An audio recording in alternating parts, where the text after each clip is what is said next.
Hi hello ನಮಸ್ಕಾರ ಗುರು. ಏನಪ್ಪ ಇವತ್ತು ಬೆಳಕಾಗಿಂತ ಮುಂಚೆನೇ ಎದ್ಬಿಟ್ಟಿದ್ದಾನೆ ಅನ್ಕೊಂತ ಇದ್ದೀರಾ? ಇನ್ನೂ ಮಲಗೇ ಇಲ್ಲ ಫ್ರೆಂಡ್ಸ್. ಎದ್ದೊಳೋದಕ್ಕೆ ಆಲ್ರೆಡಿ 12:30 ಹೋಗಿತ್ತು. ಅದಾದಮೇಲೆ ಹೋಗಿ ಮಲ್ಕೊಂಡು ಬೆಳಗ್ಗೆ 7:30 ಅಷ್ಟರಲ್ಲಿ ಎದ್ದು ಮತ್ತೆ ಫ್ರೆಶ್ ಆಗಿ ರೆಡಿಯಾಗಿ ಕೆಲಸಕ್ಕೆ ಹೋಗೋದಕ್ಕೆ ನಾಷ್ಟ ಮಾಡ್ಕೊಂಡು ಕೆಳಗಡೆ ಬಂದೆ. ಗಾಡಿ ಹಾಕ್ಕೊಂಬಂದೆ, ನೋಡಿದ್ರೆ ಪೆಟ್ರೋಲ್ ಖಾಲಿ ಆಗಿತ್ತು. ಹಾಗೆ ಪೆಟ್ರೋಲ್ ಇವಾಗ ಅಲ್ಲೇ ಇಲ್ಲಿ ಹತ್ರ ಇತ್ತು ಅಂತ ಪೆಟ್ರೋಲ್ ಹಾಕ್ಸ್ಕೊಂಡು ನಂದುಗುಡಿಲೇ ಪೆಟ್ರೋಲ್ ಹಾಕ್ಸ್ಕೊಂಡು ನಾನು ಕಂಪ್ನಿ ಕಡೆ ಹೊಂಟೆ. ಹಾಗೆ ದೇವ್ರಿಗೊಂದು ನಮಸ್ಕಾರ ಹಾಕ್ಕೊಂಡು ಶಿವ ಅಂತಲ್ಲ ಆಂಜನೇಯ ಅಂತ ಇವತ್ತು ಕಂಪ್ನಿ ಕಡೆ ಹೋದೆ. ಇನ್ನು ಕಂಪ್ನಿಯಿಂದ ಬರೋಷ್ಟಲ್ಲೇ ನಾರ್ಮಲ್ ಟೈಮ್ 5:30 ಆಗಿತ್ತು.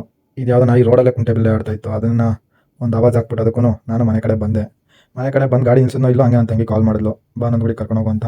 ನಾನು ಹೆಲ್ಮೆಟ್ ಬ್ಯಾಗು ಏನು ಬಿಚ್ಚಿದ್ದೀರಾ ಹಂಗೆ ಹೋದೆ. ಅವಳ ಗಾಡಿ ಹಾಕೊಂಡು ಅವಳನ್ನ ಕರ್ಕೊಬರೋದಕ್ಕೆ ಹೋದೆ. ಸರಿ ಅಂತ ಅವಳನ್ನ ಮನೆಗೆ ಕರ್ಕೊಂಬಂದು ಬಿಟ್ಟೆ.